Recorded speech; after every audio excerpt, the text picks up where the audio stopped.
Assalamualaikum warahmatullahi wabarakatuh.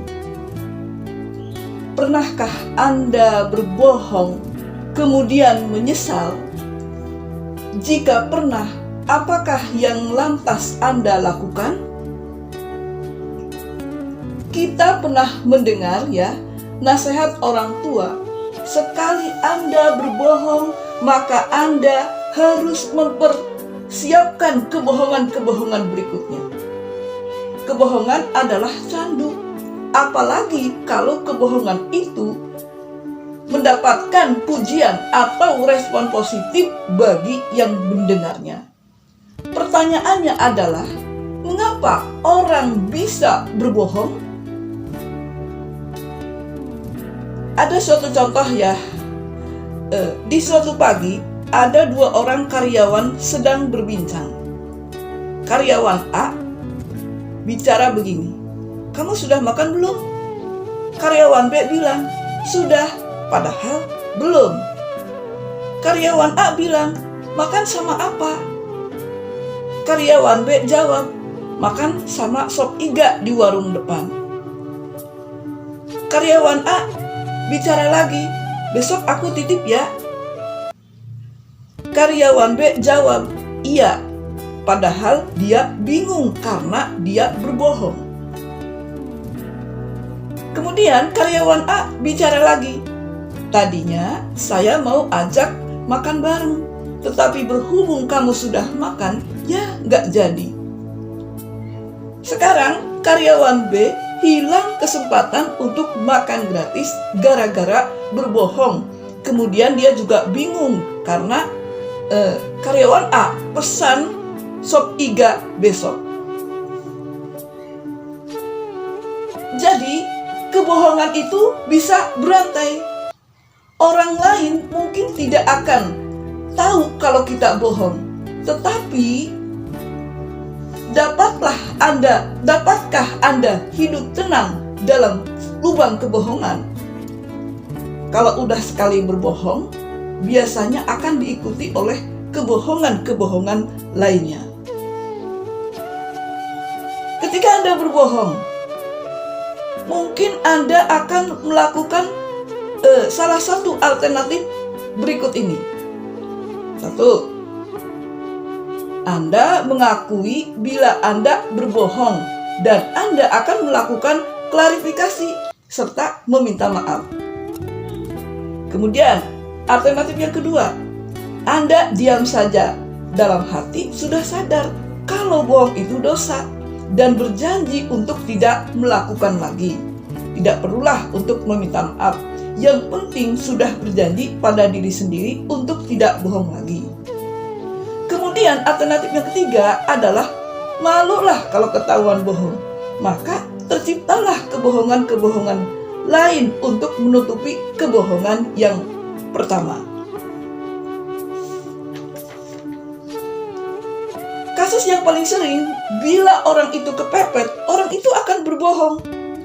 Tetapi sebenarnya banyak alasan-alasan lain yang diakui sebagian besar orang untuk berbohong.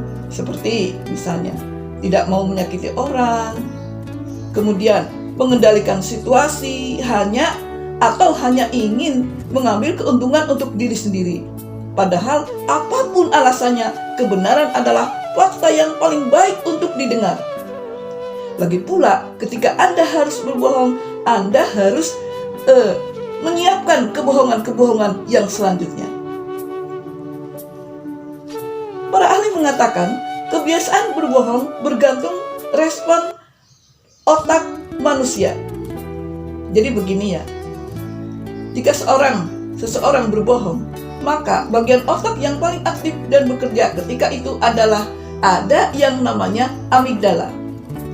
Amigdala itu area otak yang penting untuk mengatur emosi, perilaku, serta motivasi seseorang. Pada saat orang itu berbohong pertama, maka amigdala itu akan menolak perilaku yang Anda lakukan itu dengan menumbuhkan respon emosi. Respon emosi itu dapat berupa rasa takut yang muncul ketika pertama kali berbohong. Ketika kamu berbohong, pasti berbagai fungsi tubuh akan berubah. seperti detak jantung makin cepat, kemudian berkeringat makin banyak, gemetaran. Namun, saat tidak terjadi hal-hal buruk, artinya ketika Anda berbohong dan sukses tidak ketahuan, maka amigdala itu akan menerima perilaku bohong tersebut, kemudian tidak lagi mengeluarkan respon emosi yang sama. Artinya, otak kita sudah mulai beradaptasi dengan kebohongan tersebut. Di awal Anda melakukan kebohongan, otak Anda menolak perilaku tersebut dengan membuat respon emosi karena takut ketahuan. Namun, bila Anda melakukannya berkali-kali, apalagi ketika kebohongan itu sukses tidak diketahui, maka otak akan mengira bahwa tidak masalah jika berbohong satu kali, sehingga lama-kelamaan tidak ada lagi perubahan fungsi tubuh ketika Anda berbohong. Selain itu, hal tersebut menandakan bahwa respon emosi Anda terhadap kebohongan jadi berkurang. Pada akhirnya, berbohong adalah menjadi sebuah kebiasaan. Dan Anda akan menjadi pembohong yang profesional. Jadi jangan heran bila ada orang yang terbiasa dengan kebohongan demi kebohongan. Untungnya kita itu manusia, bukan boneka Pinocchio yang ketika berbohong hidungnya bisa menjadi panjang. Banyak dari kita menganggap kebohongan kecil tidak akan berpengaruh apa-apa. Padahal satu kebohongan kecil itulah yang akan membuka jalan bagi dia untuk melakukan kebohongan yang besar. Bohong dalam ucapan, bohong dalam kesaksian, bohong dalam pemberitaan dan sebagainya merupakan salah satu tanda kemunafikan. Kebohongan adalah induk dari berbagai dosa. Kebohongan adalah sumber dari berbagai sumber lainnya. Kalau Anda mendapatkan jabatan, teman, harta, dan semua yang Anda mau dengan kebohongan, percayalah, itu tidak akan bakal lama. Cobalah untuk selalu bicara apa adanya. Jangan tergoda untuk berbohong, meski hanya terkesan sepele, karena itu lama-kelamaan akan menjadi kebiasaan. Jadi, jangan berbohong jika kamu ingin menyelesaikan masalah. Karena ketika kamu berbohong akan muncul masalah-masalah berikutnya. Pun kepercayaan akan hilang. Jangan pernah percaya dengan omongan orang yang membohongi kamu. Dan jangan berbohong kepada orang yang mempercayai dirimu. Berbohong itu hak setiap orang.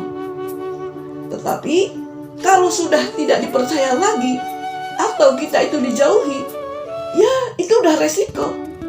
Jangan suka berbohong, karena kehidupan akan dipermainkan oleh keadaan dan kepalsuan. Jika tidak, katakan tidak. Jika iya, katakan iya. Jangan berbohong yang membuatmu akan menjadi sakit lebih jauh. Jangan sekali-sekali berbohong, karena kebohongan pertama harus ditutupi oleh kebohongan berikutnya. Sesungguhnya, kejujuran melahirkan keberkahan dan kebaikan. Sedangkan kebohongan menyelamatkan sementara dan menghancurkan selamanya. Pembohong itu pada hakikatnya membohongi diri sendiri, bahkan tidak hanya orang lain. Kejujuran mungkin bisa menghalangi kita untuk mendapatkan sesuatu, tetapi kejujuran tidak akan bisa menghalangi kita untuk mendapatkan rezeki. Wassalamualaikum warahmatullahi wabarakatuh.